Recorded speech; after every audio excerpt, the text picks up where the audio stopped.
Zdravím vás, moje meno je Excellent, som rapper a som veľmi rád, aj keď nie som organizátor, že ste sem prišli dnes.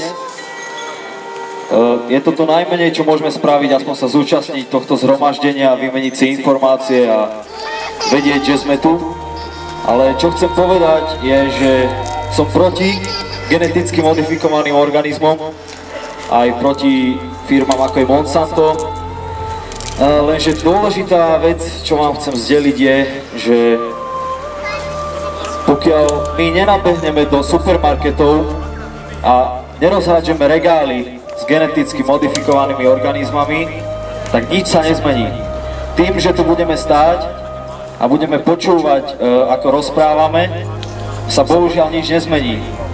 Všetci CEO a riaditelia Monsanta sa len zvysoka smejú, ako sa tu 200 ľudí dnes zišlo v Bratislave.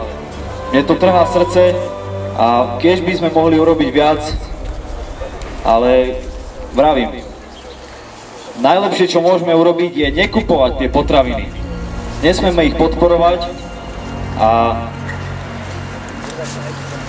áno, okolo celého sveta sa zišlo 2 milióny ľudí, avšak keď si to porovnáme, že na svete je okolo 6 až 7 miliárd, je to mizivé množstvo.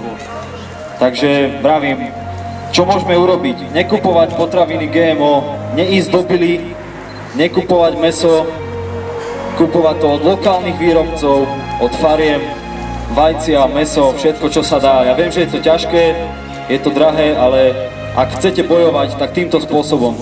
Pretože tým, že tu budeme dnes stáť a večer si pôjdeme kúpiť mäso z Bily a urobíme si ho, tak ideme kontraproduktívne proti sebe. Takže aj tak ďakujem, že ste sem prišli a bojujeme ďalej teda. Ďakujem.